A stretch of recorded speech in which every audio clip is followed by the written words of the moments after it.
A hearty welcome to all of you to our YouTube channel CSNSR. I'm speaking Stella from the CSNSR. Today we are going to talk about a very interesting topic which is a Digital Data Protection Act 2023 and Data Protection Rules 2025. And it's our pleasure to welcome us CA Suchitra ma'am. Thank you so much, ma'am, to joining us and also giving your valuable time. Before I begin, I request you to all of you, those who are watching us, to subscribe our YouTube channel and do not forget to share, like, and comment. Before and now, I would like to invite you, ma'am, to share your thoughts on the today topic. Thank you so much, Stella. I am very much overwhelmed to be back on this channel again. Hello, everyone. As everybody knows, that our lives are increasingly woven around smart devices, from phones and wearables to voice assistants and Internet of Things, home gadgets. Every time we tap, speak, or step, these devices collect personal data that can reveal a lot about us. In today's digital world, digital data is a valuable asset and protecting it is very crucial. That's where this act and the rules become very much important. It brings a clear right based framework that covers data generated by all those smart devices, ensuring that the users stay in control and that organizations handle that information responsibly. Before we explore the key provisions, let us understand the need for this act and the rules. It empowers the individuals with control over their personal data. The data needs to be safeguarded as it is very, very sensitive. You need to build consumer trust in online organization and services. We have to prevent fraud and misuse. We have to reduce the cyber attacks.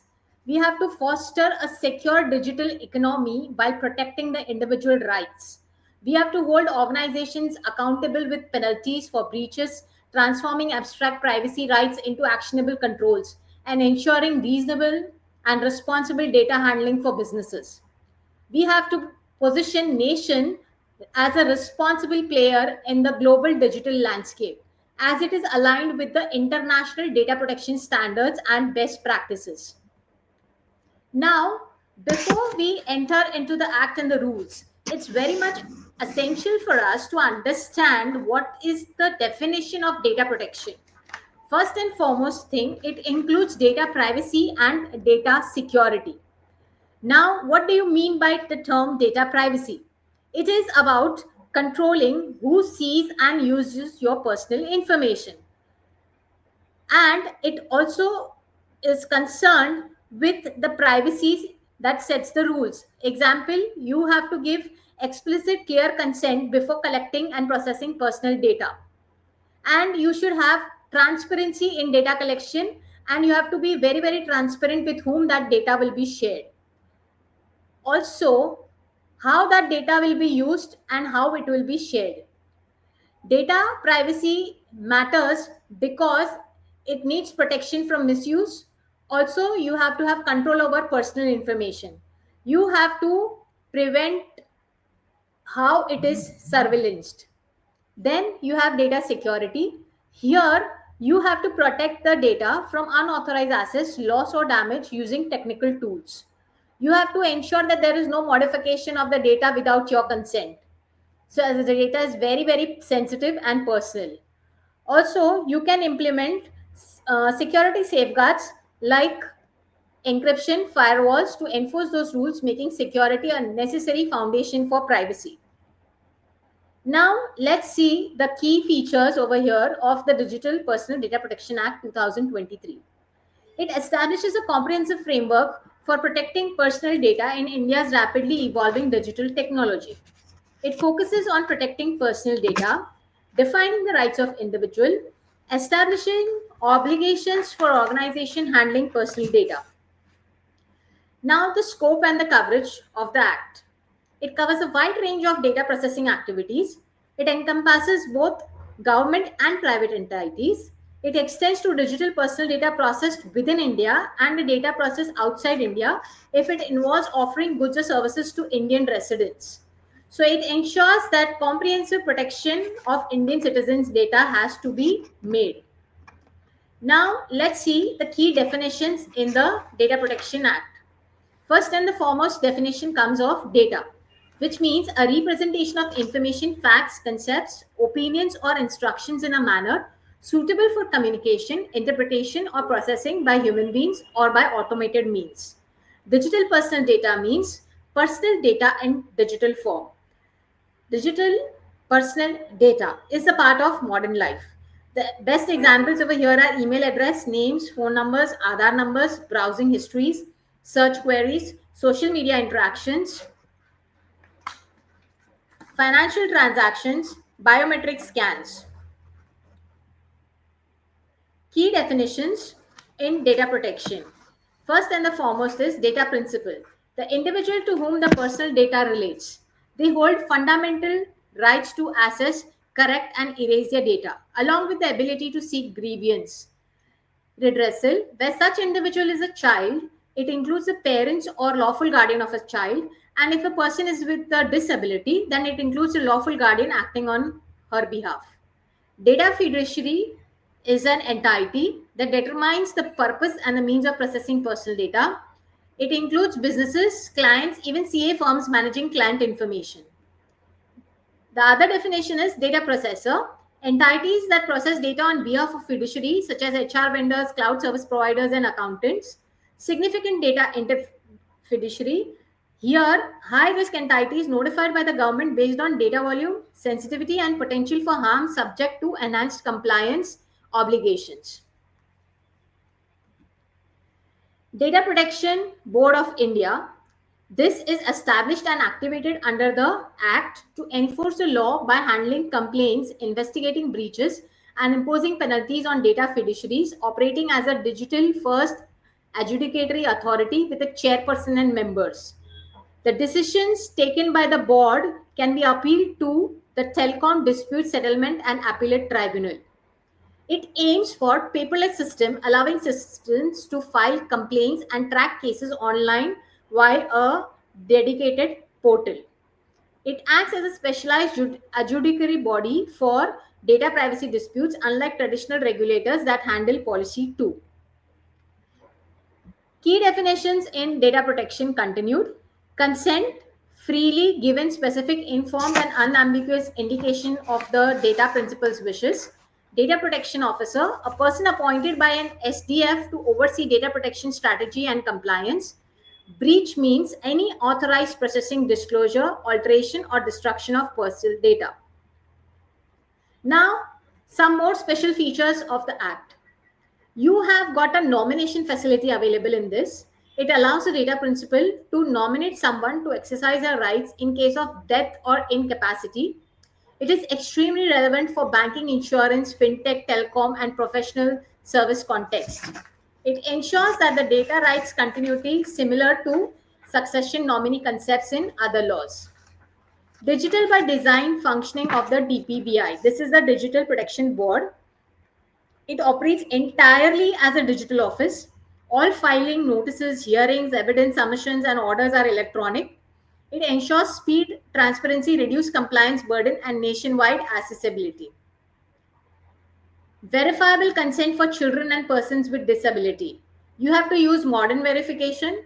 Identity should already be available. Voluntarily submitted proof is required. Virtual tokens from DigiLocker can be used. Strict bans on targeting, advertising, tracking, and profiling of children. Here, profiling means a recording and analysis of persons' psychological and behavior characteristics. Deemed non-engagement erasure. Certain data fiduciaries must erase personal data if the individual has not engaged for the prescribed period.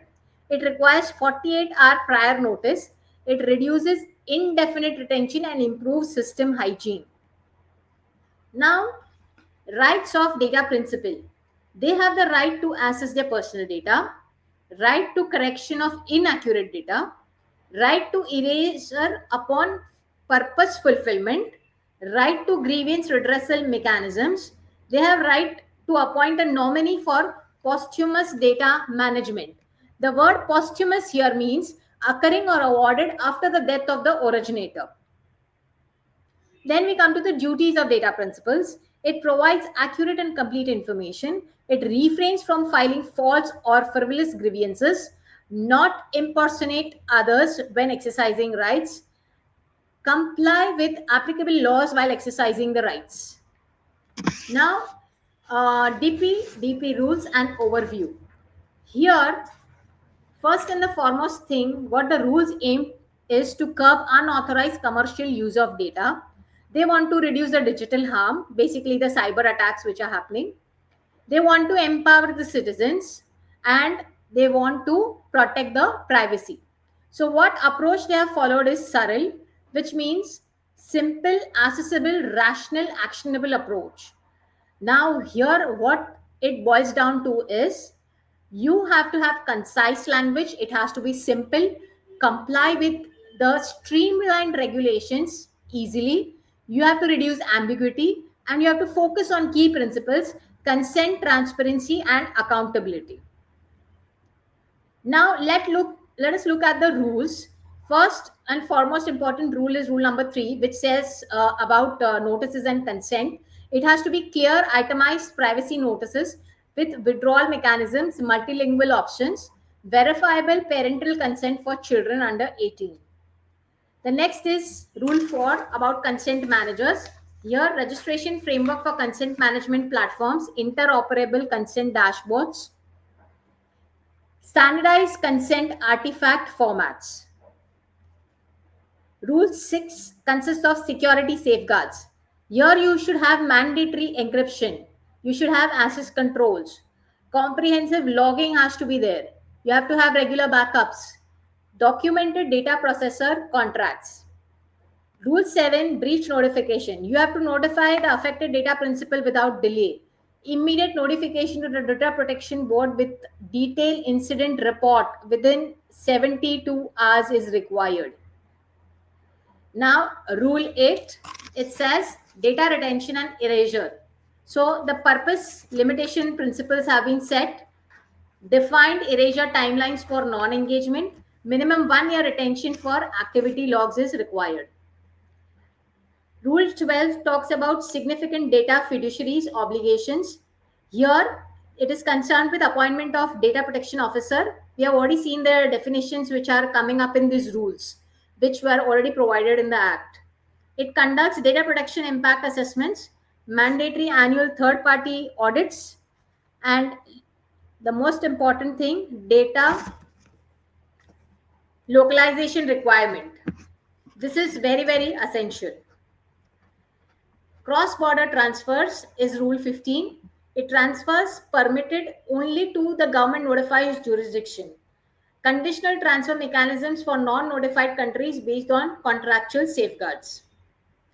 Then Rule 17 to 20 talk about the Data Protection Board of India ka structure. Here it talks about Data Protection Board of India is operational framework, appointment procedures, meeting protocols, and digital office functioning requirements. Now let's see the timeline and the rollout of the rule and the act, how it will actually come into practice.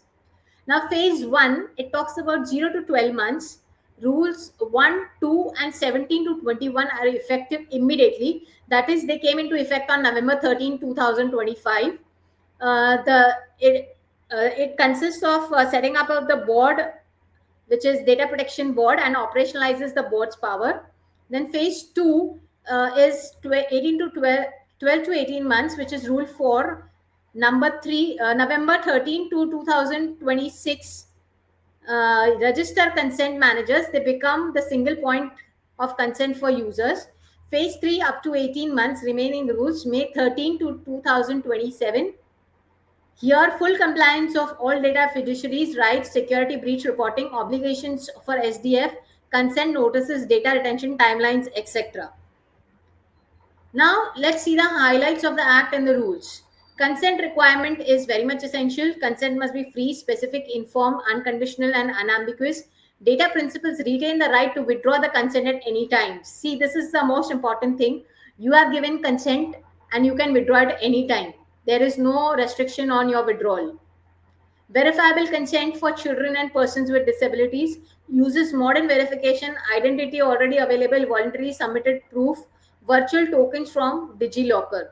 Strict bans on targeted advertising and tracking and profiling of children. Legitimate uses Section 7 permits processing without consent in specific circumstances.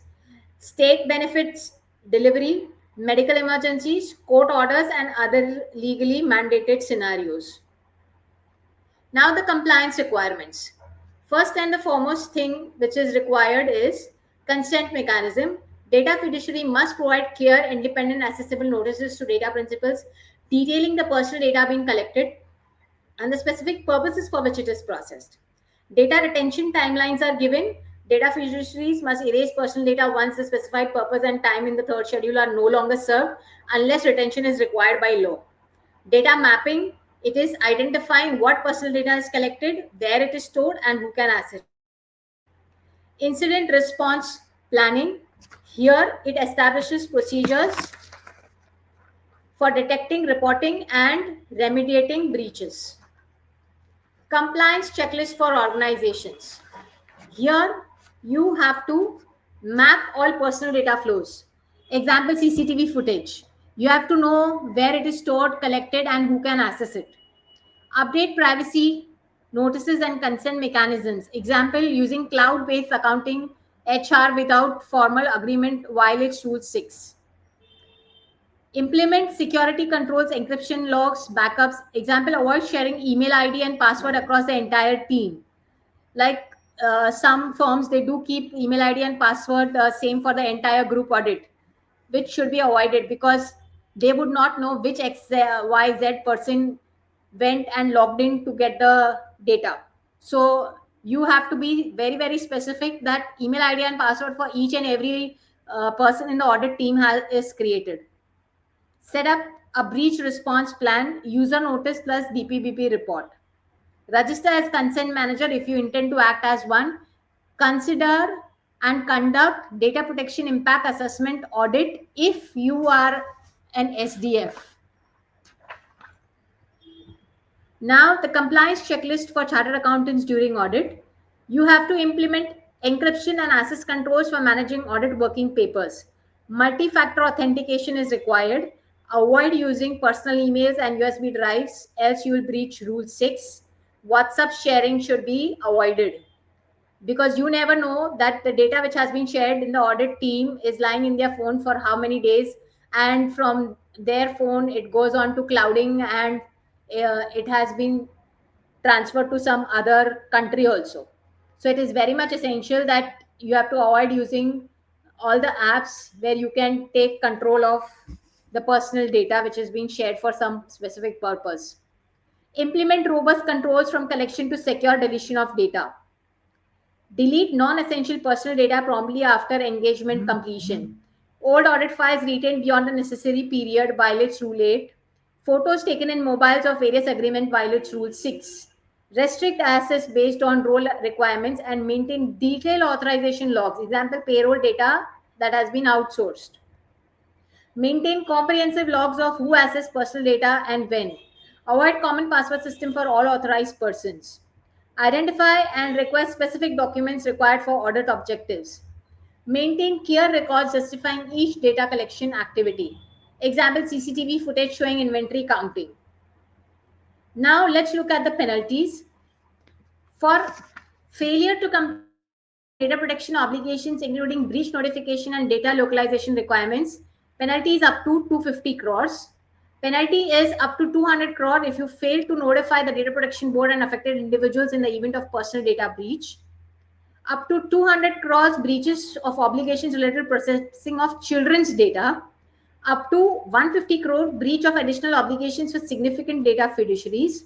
Up to rupees 10,000 for obstructing or failing to assist in the data protection board of India in its investigations. Up to rupees 5,000 per instance for avoiding false or misleading information to DPBI. Up to rupees 50 crores violations related to data principal rights. Aggregated penalties, here we have up to rupees 500 crores for repeat offences or failure to comply with DPBI directions. Now let's see key offences and mitigating factors. The key offences here are failure to obtain explicit consent from individuals, non-compliance with data localization requirements, failure to notify individuals and the DPBI of data breaches, Non-compliance with data protection obligations, including security safeguards and breach notification. The mitigating factors. The DPBI may consider mitigating factors when determining penalties, prompt breach notification and cooperation. Duration of the breach, nature and the gravity of default, repetitive nature of the breach, undue advantage gained or loss avoided, voluntary undertakings, implementation of reasonable security safeguards, example encryption, regular audits, incident response plans. Now, what do you expect from this act and the rules? The full enforcement is expected by mid 2027. The penalties, they focus on remedial directions rather than massive fines. The ongoing guidance from the Data Protection Board will shape a practical implementation. It is the combined human, legal, technical elements which are necessary to eliminate the risk and have meaningful data protection. Any more questions? You can ask me, or else you can email it on my email ID, which is shared at the beginning of this PowerPoint presentation. Else, I take a leave. I hope this presentation has enlightened you and also made you aware of what would be your rights and obligations under this act and the rules. Thank you. Such a wonderful and very well you explain, ma'am. Like overall topic, does special features and also the definition of the key and rules also.